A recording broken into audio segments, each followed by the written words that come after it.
अस्सलाम वालेकुम क्लास। आज हम स्टार्ट करने जा रहे हैं चैप्टर नंबर 5 जो कि है सर्कुलर मोशन के बारे में। हमारा फर्स्ट टॉपिक है एंगुलर डिस्प्लेसमेंट के। एंगुलर डिस्प्लेसमेंट क्या होता है? जैसे हमने डिस्प्लेसमेंट के बारे में पढ़ा था, the shortest distance between two point is known as displacement. जबकि एंगुलर डिस्प्लेसमेंट क्या होता है? जैसे बॉडी को सर्कल के अंदर मूव करती है, जस्ट लाइक एक बॉडी सर्कल के अंदर मूव कर रही। अब ये जब मूव करती है तो कोई पॉइंट के ऊपर कोई ना कोई एंगल बनता है, थीटा एंगल। अब ये जो एंगल बन रहा है इसे हम कहते हैं एंगुलर डिस्प्लेसमेंट। अब कहता है the angle subtended at the centre of a circle by a body moving along the circumference in a given time is called angular displacement. It is denoted by delta theta या theta, जैसे मर्जी आप कर लें। क्या कहता है कि आपके पास एंगुलर डिस्प्लेसमेंट वो डिस्प्लेसमेंट है जब बॉडी एक सर्कमफ्रेंस यहाँ से लेके ए पॉइंट से पी पॉइंट तक आती है, कोई सर्कमफ्रेंस कवर करती है, तो दरमियान में कोई एंगल थीटा बनता है। ठीक है बच्चे, इस थीटे को वो एंगुलर डिस्प्लेसमेंट कह रहे हैं। ठीक है, एक्सप्लेनेशन करने की ज़रूरत नहीं है, एक्सप्लेन करने की ज़रूरत नहीं है। हम आगे चलते हैं बेटा। आपके पास है नेक्स्ट, कहते हैं the direction of angular displacement. हम एंगुलर डिस्प्लेसमेंट की डायरेक्शन को निकाल सकते हैं। कैसे निकालेंगे? एंगुलर डिस्प्लेसमेंट की डायरेक्शन को निकालने के लिए हम एक मेथड यूज़ करते हैं जिसके नाम है राइट हैंड रूल, जिसे हम राइट हैंड रूल कहते हैं। इसके मुताबिक कहता है, राइट हैंड रूल के मुताबिक grabs the axis of the rotation in the right hand with the finger curling in the direction of rotation, then the erect thumb indicates the direction of the angular displacement। क्या कहता है कि ये figure आपके सामने है, हमने क्या करना है कि एक्सिस ऑफ रोटेशन को ग्रैब करना है और जिस तरफ सर्कमफ्रेंस की लाइन जा रही है उस तरफ बेंड करना है। जो हमारा थंब होगा वो इन द डायरेक्शन ऑफ आपके पास एंगुलर डिस्प्लेसमेंट होगा, यानी कि एंगुलर डिस्प्लेसमेंट की डायरेक्शन अपवर्ड होगी। अगर सर्कमफ्रेंस इस तरफ होती तो एंगुलर डिस्प्लेसमेंट की डायरेक्शन डाउनवर्ड होती है। अगली बात ये कि हमारे पास इसके यूनिट्स बच्चे, एंगुलर डिस्प्लेसमेंट थीटा के आपके पास यूनिट होते हैं रेडियन, जो कि हम पीछे पढ़ के आ चुके हैं। दो तरह के यूनिट्स होते हैं, सप्लीमेंट रेडियन, सप्लीमेंट्री यूनिट्स में आपके पास आया था रेडियन एंड सी रेडियन। तो यहाँ पे आपको क्लियर लिखा होगा कि एंगुलर डिस्प्लेसमेंट जो होता है इसके यूनिट्स क्या होते हैं, आपके पास रेडियन होते हैं। आगे चलते हैं बच्चे। नेक्स्ट है आपके पास, नेक्स्ट टॉपिक है आपके पास relation between the linear displacement and angular displacement.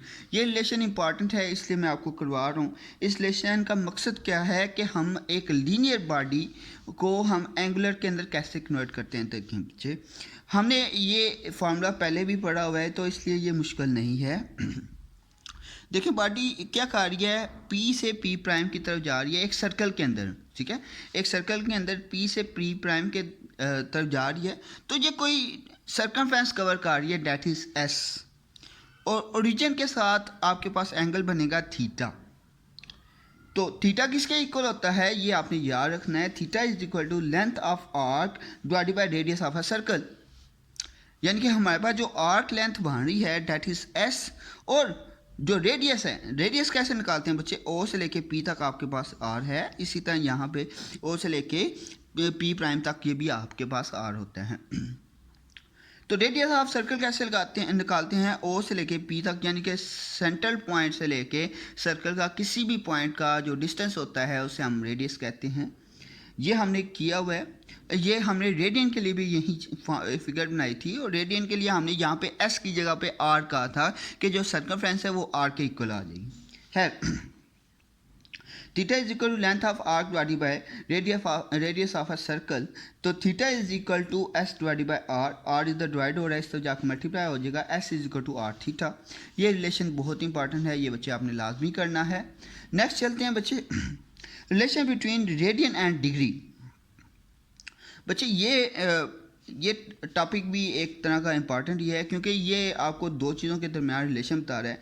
एक तो डिग्री के दरमियान और एक आपके पास रेडियन के दरमियान। तो बच्चे तीन तरह के आपके पास यूनिट आ जाते हैं, एक आ जाता है रेडियन, एक आ जाता है डिग्री, एक आ जाता है रेवोल्यूशन। ठीक है। तो 3 तरह के यूनिट्स आ जाते हैं कभी कभी थीटा के लिए। तो सबसे पहला आपके पास जो यूज में आता है उसे कहते हैं रेडियन। रेडियन के लिए हमेशा हम पाई लगाएंगे, ये आप याद रखिएगा। 2 पाई हो गया, 3 पाई हो गया, 4 पाई, यानी कि पाई जहाँ पे भी आएगा ना आपने समझ लेना है कि इसके यूनिट रेडियन है। और अगर डिग्री के लिए हमने स्मॉल सर्कल ड्रा किया होता है, 1.5 डिग्री को शो करते हैं। रेवोल्यूशन बच्चे, सर्कल का एक रेवोल्यूशन आपके पास 1 revolution is equal to 360 degree होता है, ये भी आपको पता होना चाहिए। क्योंकि 1 रेवोल्यूशन मीन कि एक सर्कल ने यहाँ से स्टार्ट करके कितना पॉइंट के बाद ये आपके पास उसी पॉइंट के ऊपर वापस आता है, उसको हम कहते हैं 1 रेवोल्यूशन। यानी कि इधर से स्टार्ट किया वापस इसी पॉइंट के ऊपर आ गया, तो इसे कहते हैं 1 रेवोल्यूशन, ठीक है। तो वो कहते हैं relation between degree and radian and degree, radian और डिग्री के दरमियान रिलेशन फाइंड करना है। तो सबसे पहले हमने फार्मूला पढ़ा हुआ है theta is equal to s divided by r। अब देखिए बच्चे, यहाँ पे टोटल जो सर्कल का आपके पास ये जो सर्कल है, टोटल सर्कल का सर्कमफ्रेंस कितना होगा, यानी कि टोटल इसकी लेंथ सर्कल की कितनी होती है, वो आपको ने याद रखनी है। That is equal to 2 pi r। ये आपको आइडिया होना चाहिए कि सर्कल की पूरी जो सर्कमफ्रेंस होती है that is equal to 2 pi r divided by r। r से काट गया, बाकी आ गया 2 पाई रेडियन। आपको पता हो गया, इस इक्वेशन से पता चल जाएगा कि एक सर्कल के अंदर कितने रेडियन होते हैं, वो होते हैं 2 पाई रेडियन। टोटल एक सर्कल के अंदर कितने रेडियन होते हैं, 2 पाई रेडियन। अब इसके बाद इसका वो लूप बनने लग जाता है, दोबारा लूप बनता है, फिर एक दफ़ा फिर दोबारा जब पॉइंट के ऊपर दोबारा रोटेट करती है तो ये बढ़ता जाता है। 2 pi radian is equal to 360 degree. ये आप बचपन से पढ़ते हैं कि 2 pi radian is equal to 360 degree. Pi कितना होता है 180 डिग्री। 2 मल्टीप्लाई करेंगे 180 के साथ आ जाएगा 360 is equal to 1 revolution means के एक चक्कर पूरा किया उसने।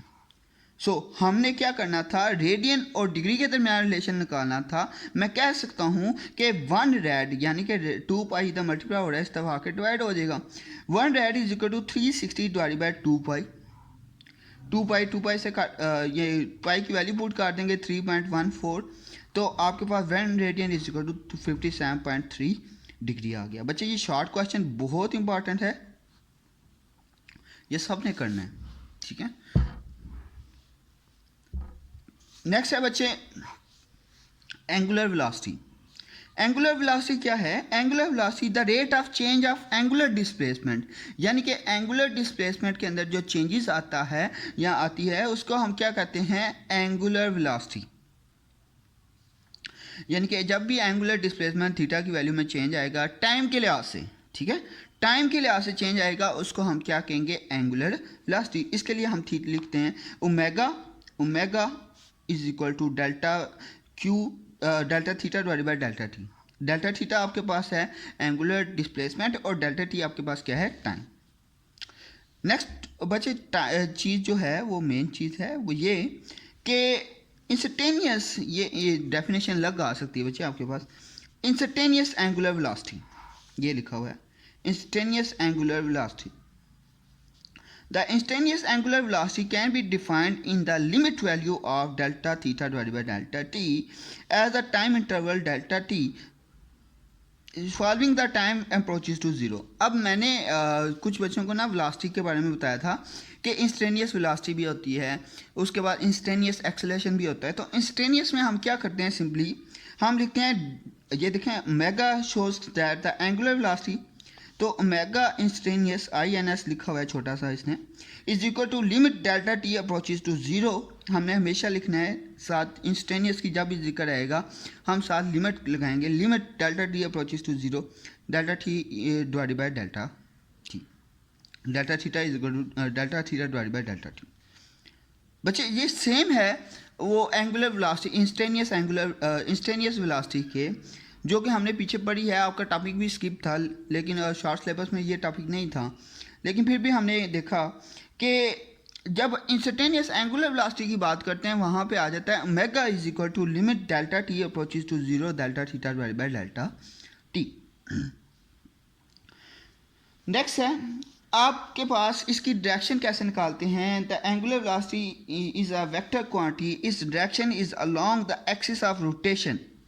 ये भी वही है, जैसे थीटा की डायरेक्शन हमने निकाली थी, उसकी एक्सिस ऑफ रोटेशन की तरफ डायरेक्शन जा रही थी, वहाँ से हम निकाल सकते थे। और इसकी भी आपके पास सेम है कि ओमेगा की डायरेक्शन भी on along the axis of rotation होगी। इसके अलावा इसके यूनिट्स बच्चे, इसके यूनिट होते हैं radian per second. Radian per second इसके यूनिट्स हैं, आपने लिख लेना है, that is radian per second. यहाँ पे लिखा हुआ है। रेडियन के आपके पास बेसिकली कोई यूनिट नहीं होती। जब डिमेंशन की बात करेंगे तो टी के ऊपर -1 आ जाएगा, यानी कि डिमेंशन के लिए सिर्फ आपने लिखना है T-1। चलें बच्चे, नेक्स्ट टॉपिक है आपके पास एंगुलर एक्सेलरेशन। एंगुलर एक्सेलरेशन को हम किससे शो करते हैं? सबसे पहले एंगुलर एक्सेलरेशन को देख लेते हैं क्या होता है। जब एक बॉडी सर्कल के अंदर मूव कर रही होती है, हमें पता है कि उसके अंदर कोई एंगुलर वेलोसिटी आ रही है। अब the rate of change of angular velocity is called angular acceleration, यानी कि बॉडी के अंदर जो एंगुलर एक्सेलरेशन आया है उसका टाइम के लिहाज से जो चेंज आ रहा होता है एंगुलर एक्सेलरेशन का, वो कहलाता है एंगुलर वेलोसिटी का जो चेंज आ रहा होता है वो कहलाता है angular acceleration. Average angular acceleration भी इसे कह सकते हैं, क्योंकि इसमें टाइम, और यूनिफॉर्म एंगुलर एक्सेलरेशन भी कह सकते हैं, क्योंकि इसमें टाइम इक्वल होगा और जो एंगुलर वेलोसिटी होगी वो भी इक्वल होगी, यानी कि equal the body covering and equal angular velocity in equal interval of time is known as a uniform angular acceleration और एवरेज एंगुलर एक्सेलरेशन है। बच्चे यहाँ पे आपके पास फिगर है, ये फिगर देख लें आप। इसमें पी पॉइंट से वो सर्कुलेट कर रहा है, बॉडी सर्कल के अंदर मूव कर रही है। ओ से लेके पी तक कोई डिस्टेंस है, डेट इज़ आर के इक्वल है। अब इस सर्कल का रही है तो हम देखते हैं इनिशियली स्टार्ट के अंदर ओमेगा आई होता है, जैसे हमने वी आई पढ़ा था बिल्कुल स्टार्ट के अंदर। इस तरह यहाँ पे एंगुलर ओमेगा आई होता है स्टार्ट के अंदर।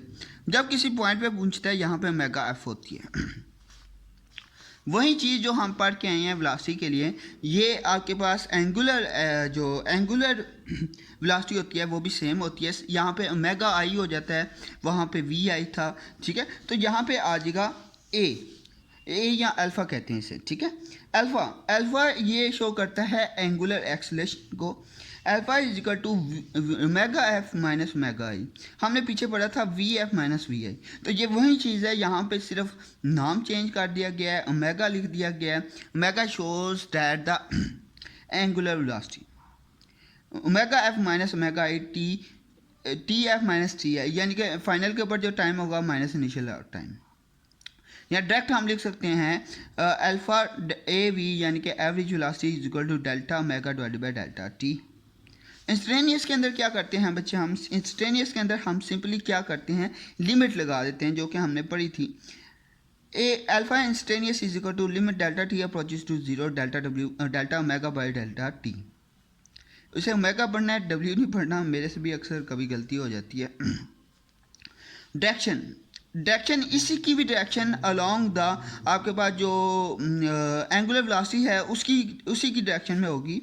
It is a vector quantity, the direction of angular acceleration is along the axis of rotation, यानी कि एक्सिस ऑफ रोटेशन की तरफ ही डायरेक्शन होगी इसके। Unit the SI units of angular acceleration is equal to radian per second square, क्योंकि देखें यहाँ पे ओमेगा के अगर यूनिट डालें तो रेडियन पर सेकंड है, टाइम के साथ डिवाइड करेंगे तो रेडियन पर सेकंड स्क्वायर आ जाएगा। तो so dimension will be equal to T-2। अच्छा बच्चों, नेक्स्ट टॉपिक है आपके पास derive the relation between angular and linear velocity. Angular और लीनियर वेलोसिटी के दरमियान रिलेशन देखने जा रहे हैं। तो सबसे पहले हमने क्या करना है, कंसीडर एक बॉडी करनी है, रिजिड बॉडी कर लें जो कि एक सर्कल के अंदर मूव कर रही है, ठीक है। इसको आपका सेंटर पॉइंट उसने फिक्स किया हुआ है, और जैसे हमने पेंसिल को रख के ऐसे मूव करते हैं ना, सेम ये जो रिजिड बॉडी है ये मूव करेगी सर्कल के अंदर। अब ये मूव करेगी, इसका ओ से लेके पी तक जो डिस्टेंस होगा वो आर कहलाएगा। अगर वो आर डिस्टेंस कवर कर रही है तो यहाँ पे आप देखेंगे जब वो बेंड होगी तो स्टार्ट में यहाँ पे डेल्टा थीटा बनेगा, और यहाँ से लेके यहाँ तक कोई डेल्टा एस डिस्टेंस कवर करेगी।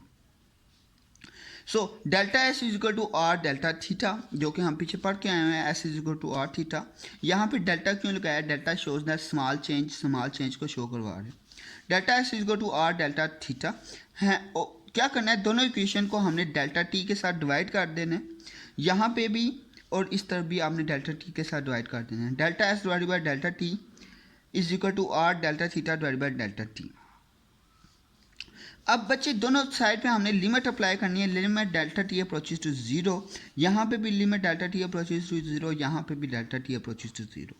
आर कांस्टेंट होता है, कांस्टेंट हमेशा लिमिट के बाहर आ जाएगा। R is equal to limit delta T approaches to zero delta theta divide by delta T. अब यहाँ पे बच्चे हमने ये आपको मैंने टॉपिक एफएससी गर्ल्स को भी पढ़ाया था, बॉयज़ को भी पढ़ाया था, आईसीएस को नहीं पढ़ा सका। इसमें हमने ये देखा था इंस्टेनियस जब आती है, इंस्टेनियस वेलोसिटी आती है, उसके लिए हम लिखते हैं limit delta T approaches to zero delta S divide by delta T. तो ये आ जाएगा delta S divide by delta T velocity होता है, लीनियर वेलोसिटी होता है, यहाँ पे उसने वी लिख दिया है। और delta theta divided by delta T हम अभी पढ़ के आए हैं, डेल्टा टी ओमेगा। ओमेगा क्या है आपके पास? Angular velocity. तो ये हमारे पास रिलेशन आ गया V is equal to are omega, जो कि हमने प्रूव करना था। अच्छा बच्चे, नेक्स्ट आपके पास जो रिलेशन है, नेक्स्ट जो रिलेशन है आपके पास वो है relation between linear and angular acceleration. Linear और एंगुलर एक्सेलेरेशन के दरमियान रिलेशन देखने जा रहे हैं। वेल हमने अभी पढ़ा था, अभी फार्मूला पढ़ के हैं V is equal to are omega. अगर हम क्या करें, इसके अंदर चेंज लाएं, यानी कि अगर बॉडी के अंदर चेंज आ जाए, डेल्टा आ जाए, तो हम लिख देंगे delta V is equal to R delta omega. R के साथ डेल्टा क्यों नहीं लगा बच्चे? आर यहाँ पे रेडियस कांस्टेंट होता है, इसके साथ डेल्टा नहीं लगाएंगे हमेशा। तो delta V is equal to R delta omega. क्या करेंगे, डेल्टा टी के साथ दोनों साइड पे डिवाइड कर देंगे। Delta we divide by delta T is equal to R delta omega divide by delta T. ठीक है, तो अब दोनों साइड पे हमने लिमिट अप्लाई कर देनी है। Limit delta T approaches to zero, यहाँ भी लिमिट और दूसरी तरफ भी आपने लिमिट अप्लाई कर देनी है। ठीक है, अब क्या आएगा, लिमिट अप्लाई करने के बाद आपके पास आ जाएगा limit delta T approaches zero delta we divide by delta t. यहाँ पे आर कांस्टेंट था, आर बाई चला जाएगा। अब ये देखें, the rate of change of velocity, the rate of change of velocity is known as acceleration A, और जब rate of change of angular velocity is known as angular acceleration omega. तो यहाँ पे आ गया A is equal to are omega, जो कि आपको क्लियरली नज़र आ रहा होगा। ये आपके पास आ गया A is equal to are omega, जो कि हमने प्रूव करना था। सो बच्चे, ये आपके बेसिक डेफिनेशन थी, इनको डेफिनेशन के लिहाज से याद करना है। इसके अंदर लॉन्ग क्वेश्चन नहीं है, लॉन्ग क्वेश्चन इंशाल्लाह हम अगली वीडियो में कवर करेंगे।